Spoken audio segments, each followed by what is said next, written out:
porque no le gritaría un gol a Colo-Colo. Sí, yo creo que Colo-Colo se despotenció. Yo no lo planifiqué ni nada por el estilo, me salió del alma. En 6 meses no podés estar identificado con un equipo. Saldivia tuvo muchos años en Colo-Colo. Yo no sé, él quizás no fue ídolo. Hola, ¿qué tal? Bienvenidos a un nuevo capítulo de tu programa Entre las Cuerdas. Hoy tengo el placer de saludar a uno de los máximos ídolos de la historia de Colo-Colo. Campeón como técnico y como jugador. No solo fue un crack en el 91 en la Copa Libertadores, sino que también fue campeón en la quiebra. Se dio el lujo de cantar en el Festival de Viña del Mar, pero hoy actualmente es comentarista deportivo. Un aplauso, por favor, para don Marcelo Pablo Bartichotto.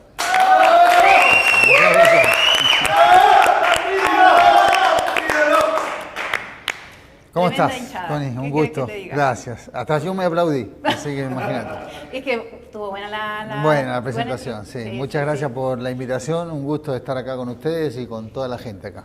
Bueno, Marcelo, ¿cómo te sientes el día de hoy? ¿Cómo te encuentras en esta posición en la vida? Bien, ahí estamos, con los problemas comunes de toda la gente. En realidad tengo un carácter medio inestable, pero bueno, trato de pasarla bien en la medida que puedo, sobre todo con mis hijos. Naciste un 1 de enero, se hizo un 31, un primero, está medio confuso, Primero. ahora me Sí. vas a comentar, pero naciste en un barrio súper futbolero, donde también todos tus amigos jugaban fútbol, era el destino, estaba escrito, pero yo creo que por ahí agarraste el gustito a la pelota, ¿no? Sí, en realidad yo nací en Avellaneda, pero a los 2 años me fui a vivir a Quilmes. Nací en el sur de Buenos Aires. Bueno, los dos son barrios muy futboleros. En Avellaneda está Racing Independiente, en Quilmes, está cerca Lanús, está cerca Banfield. Hay muchos equipos en esa zona. A los 2 años me fui a vivir a Quilmes y ahí en el barrio donde vivía, nosotros cruzábamos la calle y teníamos una cancha de fútbol. Entonces vivíamos jugando al fútbol desde que llegábamos del colegio hasta que se hacía de noche. Era en ese momento, en esa época, era el único divertimento que teníamos. ¿Pero te acuerdas cómo comenzó el gusto por la pelota? Quizás tu papá, algún tío, porque también vienes de una familia futbolera. Sí, mi papá, mi hermano, fanáticos del fútbol, fanáticos de Boca, mi tío es fanático de Racing, mi padrino que me hizo el hincha de Racing. Viví en torno al fútbol desde que nací, entonces era lógico que en definitiva me iba a terminar gustando. Y después cuando me fui al barrio, todos mis amigos también eran futboleros, entonces no había muchas alternativas. Pero si bien ya todo el destino decía que ibas a ser un gran futbolista, estudiaste agronomía Sí. y educación física. Sí. Pero por X motivos de la vida no terminaste esos No. estudios, ¿no? No, lo que pasa es que yo empecé a jugar de grande. Yo no hice divisiones menores, jugué un poquito en Independiente, estuve 3 meses, después en Racing también, pero no hice esas divisiones menores donde los chicos empiezan a los 10 años y terminan después jugando en primera. O sea, era un jugador innato. Sí, tuve un poco de suerte también. Entonces, como a los 18 años, como no estaba jugando en ningún lado, me decidí a estudiar. Y estudié ingeniería agrónoma. Y bueno, hice un año y no me gustó mucho y terminé dejando. Aparte tenía que recorrer casi 2 horas desde Quilmes hasta Drago, que era la estación donde quedaba la universidad. Tenía que tomar una micro, un tren, bueno, era un desastre. Y encima en esa época había paro, entonces llegaba a la universidad y no habían clases, era un desastre. Entonces no me terminó gustando y terminé esa carrera o terminé el año ese y empecé educación física. Y eso sí me gustó hasta que en definitiva salió la posibilidad de irme a probar a Huracán. Claro, y terminé dejando también educación física. ¿Y cómo fue esa experiencia en ese tradicional club? Bueno, fui por intermedio de un tío mío que era amigo de un dirigente y mi tío le comentaba de mí, que jugaba bien, que me viera, que no se iba a arrepentir. y el dirigente le decía, bueno, tráelo, que venga, que lo queremos ver y todo, y mi tío me decía, dale, andá, y yo le decía, no, tío, la verdad que no tengo ganas, no quiero ir, siempre le ponía alguna excusa. Hasta que un día mi papá me agarró y me dijo, anda, dice, dame el gusto, dice, de última que te vean, si no pasa nada, seguí estudiando, y si pasa, te puedes dedicar al fútbol, a ver qué pasa. Y bueno, le hice caso a mi viejo que era futbolero, sí. Y fui, tuve la suerte, ya tenía 19 años, ya estaba grande para ir a un club, claro. Sobre todo de primera. Y bueno, tuve la suerte de que me probaron, de quedar y de empezar mi carrera futbolística en el 86. Claro, pero ¿cómo se da el paso a desembarcar acá en Chile? O sea, ¿en qué momento? Porque escuché por ahí que también te iban a ofrecer como a River, a Boca, o sea, también como que habían otros como tipos de ofrecimientos, pero no se dieron y desembarcaste acá en Chile. ¿Cómo fue ese...? Sí, lo de River y Boca era antes de Huracán. Lo que pasa que yo jugando un campeonato regional antes de ir a Huracán, donde eran mis abuelos y todos mis tíos, donde había nacido mi mamá en Saladillo, que queda a 180 kilómetros de Buenos Aires. Yo iba a jugar los fines de semana por divertimento, me pagaban unos pesos, pero iba a jugar los domingos. Y ahí conozco a Jorge Luis Giso, que Jorge Luis Giso jugó acá en la U y fue un seleccionado argentino, jugador de River. Y un día me ve jugar él, yo ya tenía 18 años ahí, y me pregunta, viene al camarín y me dice, ¿qué estás haciendo jugando acá? Le digo, bueno, no, lo que pasa es que mis tíos son de acá, mi abuelo también, me dijeron de venir a jugar. Me dice, pero ¿cómo? Si jugás tan bien, me dice, ¿cómo vas a jugar en un lugar así? Me dice, si te consigo una prueba en River o en Boca, ¿vas? Le digo, sí, cómo no, pero imagínate. Tú así claro. ¿Dónde vimos? Claro. Y bueno, me dice, no vengas más, hablé con mi tío, no fui más y esperé que me llamara y bueno, pasó el tiempo y no me llamó. Entonces cuando no me llamó, ahí en el medio sale la posibilidad de Huracán. Entonces mi papá me dice, mira, si ya no te llamó Jorge, anda a Huracán a ver qué pasa. Y bueno, fui y después cuando firmo en Huracán, a la semana me llama Jorge y me dice que había hablado en ese momento estaba el Bambino Veira en River y que me quería ver, que me quería probar. Y le dije, bueno, ya está, ya es tarde porque ya firmé en Huracán, así que, bueno, el destino. A veces las cosas pasan porque tienen que pasar. Y bueno, ¿y cómo desembarcaste en Chile? Por Jorge, por Giso también, porque como Jorge jugó en la U ¿Te hizo el contacto? Claro, y fue compañero de Pellegrini y de Salá. Y en ese momento, primero, Jorge también había jugado en Everton, habló con Everton y en Everton le dijeron que no necesitaban un delantero. Después habló con la U, habló con Pellegrini. Y Pellegrini le dijo lo mismo, que estaba buscando otros puestos, que no estaban buscando un delantero. Arquero. Estaban buscando arquero. Arquero estaban buscando. Y bueno, vino un compañero mío, que era Giorgetti, que falleció hace poco, el mono, que atajó conmigo en Huracán.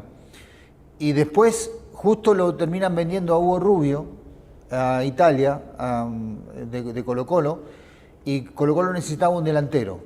Y estaban buscando, entonces Jorge Giso le dijo que había un chico que era joven, que jugaba bien, que había una posibilidad que quizás apostaran por mí, que podía salir bien. Bueno, en definitiva terminó decidiéndose Arturo Salá por mí, porque tenía varios otros delanteros en carpeta, y terminé llegando a Colo-Colo en el 88. Pero fue una fecha muy complicada, porque en ese tiempo estábamos en dictadura. Entonces, al parecer, tú tampoco estabas como muy decidido, o sea, igual tenías como inseguridades. Yo me imagino que tu familia también te habrá dicho, no sé si es tan buena. Sí, porque llegaban noticias muy malas en Argentina, siempre típico que llegan noticias malas y nosotros, la verdad que vivimos muy malas experiencias con la dictadura en Argentina también. Y veníamos de 6 años de dictadura también, entonces era complicado. Entonces mi mamá me dijo, pero ¿cómo te vas a ir para allá? Hay que pensarlo bien. Y la verdad que yo tomé la decisión sin pensarlo, porque quizás si lo hubiese pensado no hubiese venido. Pero cuando me dijeron que había esta posibilidad y cuando empecé a averiguar de Colo-Colo, porque la verdad que en ese momento mucho del fútbol chileno no se sabía. No llegaban muchas noticias, había menos cobertura de prensa, menos tecnología.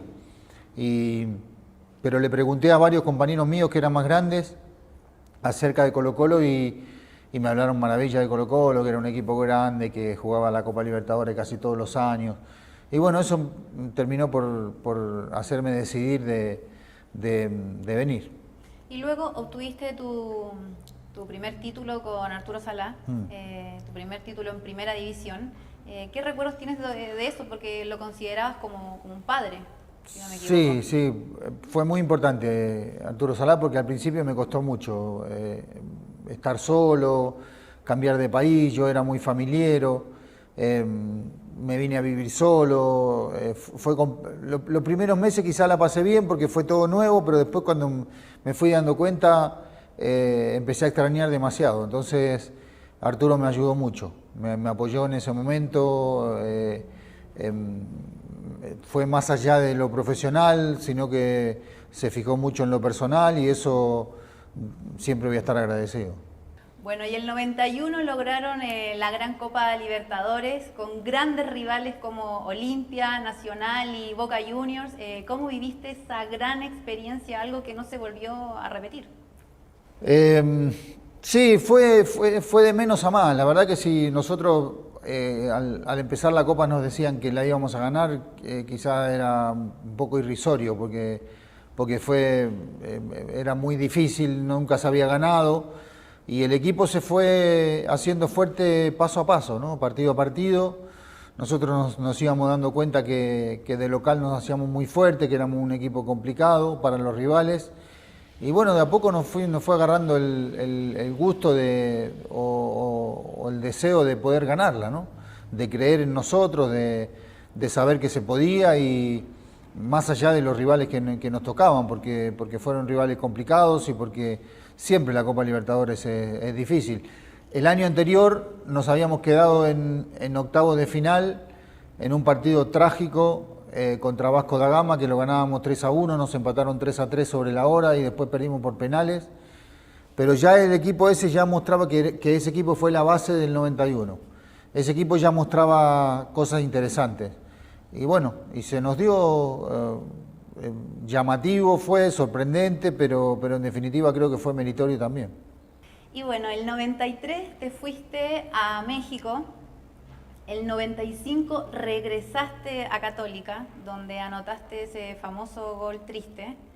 ¿Lo volverías a repetir ahora en la actualidad, si tuvieras que volver a hacerlo? Sí, primero te digo la respuesta y después te doy la explicación. Sí, lo volvería a repetir. ¿Y por qué? Porque no le gritaría un gol a Colo-Colo. Y hubiese sido lo mismo si hubiese jugado en Católica y hubiese vivido lo mismo en Católica, hubiese jugado en contra de Católica, tampoco le hubiese gritado el gol. No tiene nada que ver esto en contra del equipo que jugué, en realidad. En realidad me trajo problemas, porque no les gustó mucho. Pero a la larga fue mejor. Es que el hincha de Católica al final después me entendió, porque Claro. se puso en la piel de que a ellos les hubiese gustado que un jugador de ellos hubiese hecho lo mismo, ¿me entendés? Entonces, al principio quizá no, pero después con el correr del tiempo y con las explicaciones que di yo, él lo entendió. Aparte, yo no lo planifiqué, ni lo preparé, ni nada. Yo cuando estaba la posibilidad de hacer un gol, dije yo, por un tema profesional lo voy a hacer, ¿me entendés? Ahora, después que lo vaya a gritar es otra cosa, me nació del alma no gritarlo. Puede haber sido el destino también, porque fue algo que se dio muy fácil. Tú siempre en otras entrevistas has repetido que fue un gol que en serio se dio de manera como que nunca se había dado tan fácil un gol. Y lo otro que marcó como un antes y un después, porque eso también marcó el amor que tú le sientes a Colo-Colo, o sea, que hasta el día de hoy el hincha te recuerda, pero con mucho amor y es algo que el hincha no olvida. Sí, quedó marcado porque en Argentina se usaba mucho eso de que yo no estoy de acuerdo con los jugadores que juegan 6 meses en un club y de repente le hacen un gol y sí, no lo gritan o se besan el escudo. En 6 meses no podés estar identificado con un equipo. En eso no estoy de acuerdo, pero sí cuando uno tiene una trayectoria, cuando uno tiene una cantidad de años jugando y que viviste muchas cosas, uno se identifica, es lógico, es normal que haya tal identificación. Y yo le agradezco al hincha, quedó marcado eso, porque acá no se usaba, no se usaba eso de que los jugadores no gritaran un gol. Pero te vuelvo a repetir, yo no lo planifiqué ni nada por el estilo, me salió del alma, no solo el no festejo del gol, sino que mi mensaje corporal fue también, fue increíble, entonces ahí es donde se notó más. Sí. Tengo una anécdota del Beto Acosta y Ricardo Lunari cuando entramos al camarín, porque ellos nos dicen que, claro, me dicen, nosotros fuimos felices a abrazarte y cuando te vimos no sabíamos si reírnos o llorar, porque era una cosa, pero claro, y es verdad, yo los entiendo, sin duda. Era un desamor en tu corazón, realmente una imagen que yo quedé sorprendida. Fue complicado. Y con respecto a lo mismo, ¿qué piensas de los jugadores que pasan de un clásico rival a un clásico rival y, por ejemplo, en el caso de Matías Saldivia, que pasó de Colo-Colo a la Universidad de Chile? Buena pregunta, ¿eh? No quería meterme en ese... Es que hablando de lo mismo, es que me la dejaste ahí, yo la metí, me la dejaste demasiado, así, me dejaste como el gol que le hiciste a Colo-Colo. Yo encuentro que si el futbolista está muy identificado con el club, es difícil que se vaya para el clásico rival. ¿Pero crees que hoy en día quizás hay una falta de identidad de los clubes? ¿O sí, el tema es un tema ya monetario? No, hoy en día ya es un tema monetario. No, el futbolista está cada vez menos arraigado, pero quizás no es la culpa de ellos, es la culpa del medio, de que quizás ya no se quedan tanto tiempo en un club. Saldivia tuvo muchos años en Colo-Colo, yo no sé, él quizás no fue ídolo, pero sí tuvo muchos años, entonces yo creo que por eso está el dolor del hincha también.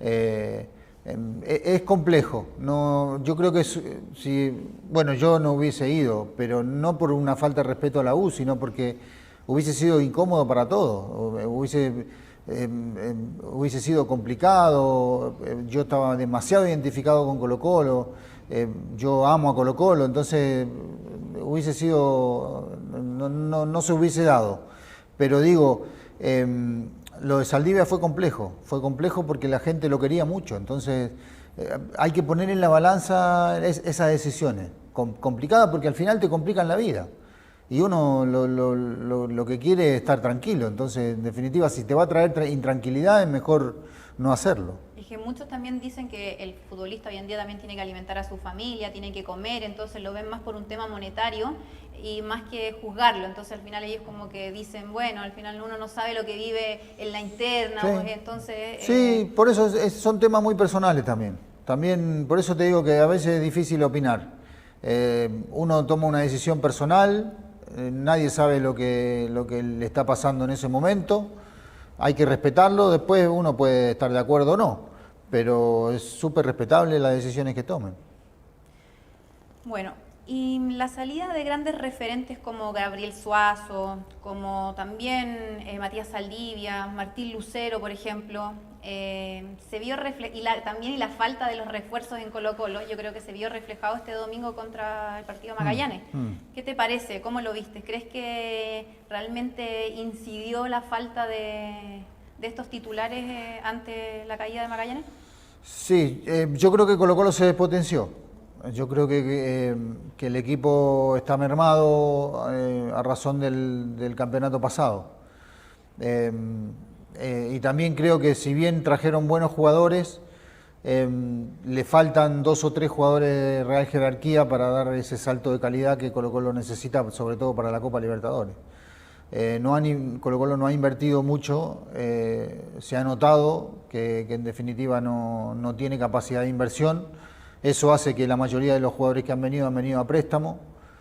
Colo-Colo no ha comprado ningún pase, no puede comprar ningún pase, más allá de que el pase no sea tan caro tampoco.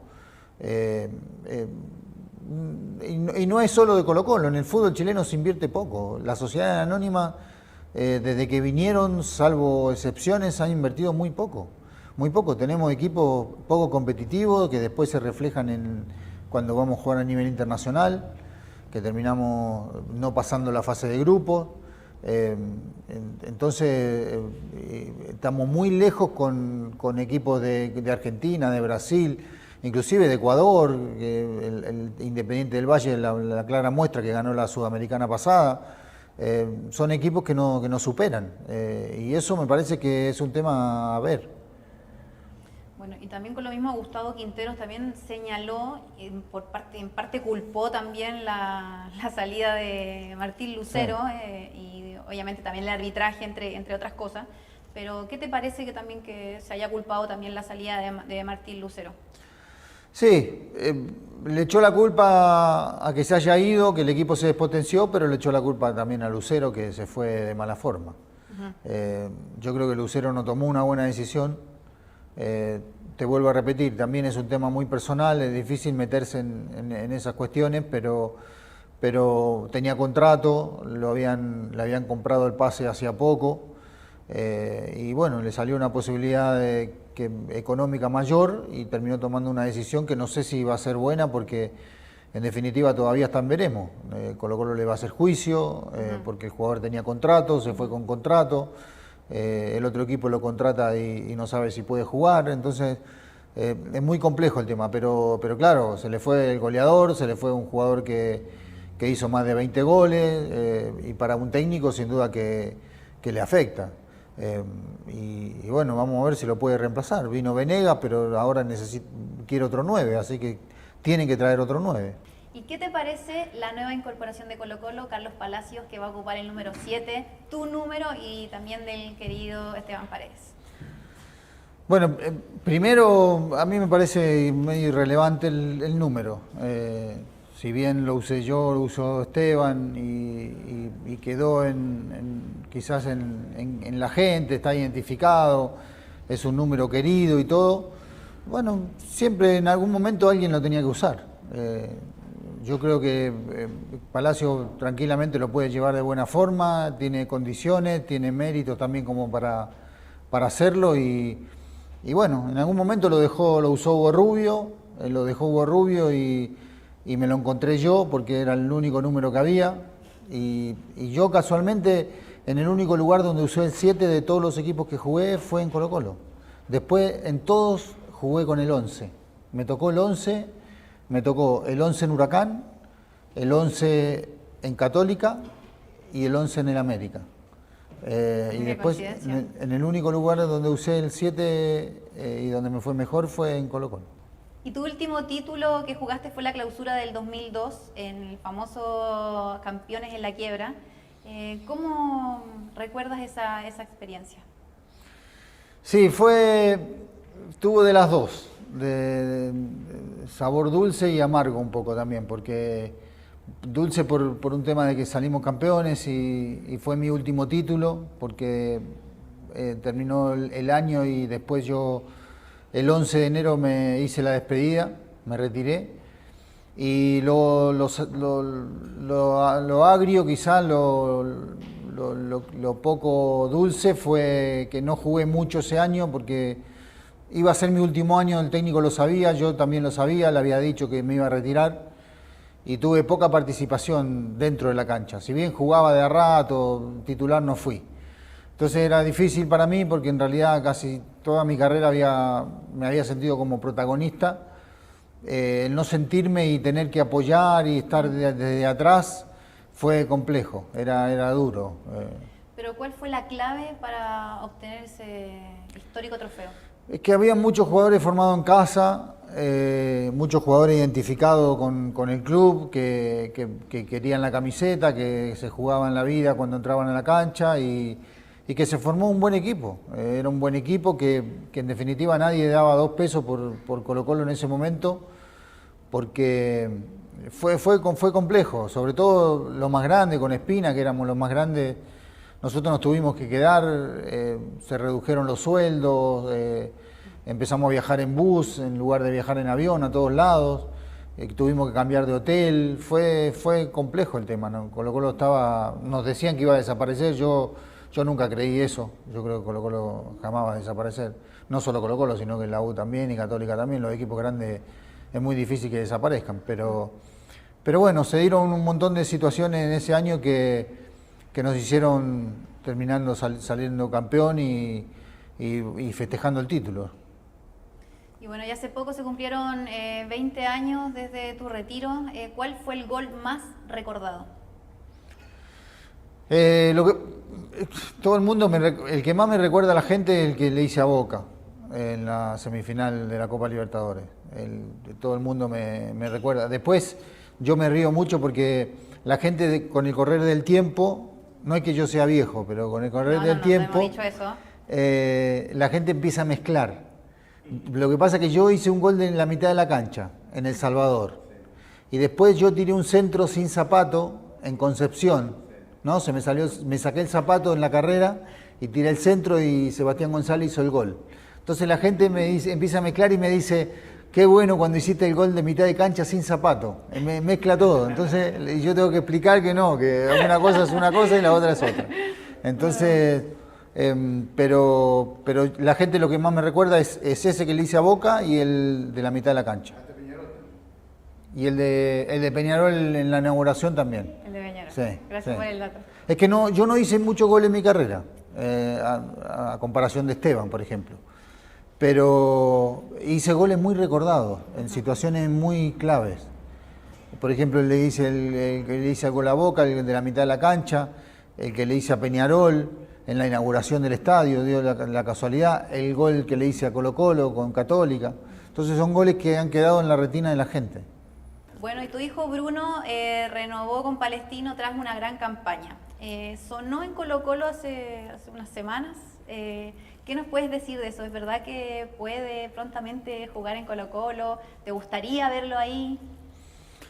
Sí, primero él está muy bien en Palestino. Bruno está cumpliendo el sueño de toda su vida. Él empezó a los 8 años a jugar. Él, a comparación mío, sí hizo divisiones menores. Empezó primero en Colo-Colo, después dejó de ir a Colo-Colo, fue a Católica con un amigo, quedó en Católica a los 10 años y de los 10 años que está practicando fútbol, haciendo lo que quiere él, lo que siempre soñó, lo que le gusta, tiene mucha pasión, se cuida mucho, es muy profesional y en Palestino lo han tratado muy bien. Palestino le dio la posibilidad que lamentablemente Católica no se la dio y bueno, ahora salió la posibilidad de ir a Colo-Colo porque Gustavo Quintero lo quería, hubo conversaciones. Lamentablemente Palestino había invertido en Bruno, entonces no iba a ser fácil que lo deje salir por poco dinero y lamentablemente no llegaron a un acuerdo. Pero bueno, en algún momento sí me gustaría verlo, sin duda. Me encantaría verlo vistiendo la camiseta de Colo-Colo. Él, más allá de haber jugado en Católica, se crió escuchando el nombre de Colo-Colo en la casa. Entonces yo creo que a él también le gustaría. Es colocolino, a morir. No sé si es colocolino, pero Bruno quiere mucho a Colo-Colo, lo quiere mucho. Lo quiere mucho porque mis hijos quieren mucho a Colo-Colo, por lógica. Y por último, nada es importante. ¿Aún cantas? No, no canté más. ¿No cantaste más? No, en la pandemia compuse un par de temas y todo, Ajá. sí, toqué mucho guitarra, pero ahora después cuando empezamos a salir un poco más normal a la calle, hace tiempo que no hago, pero sí, siempre de repente me gusta agarrar la guitarra y hacer algo. No, o sea, todavía tienes relación con la música. Sí, sí, sí. Bueno, Marce, muchas gracias por tu tiempo, muchas gracias por venir a nuestro programa, así que un aplauso por favor para... Muchas gracias.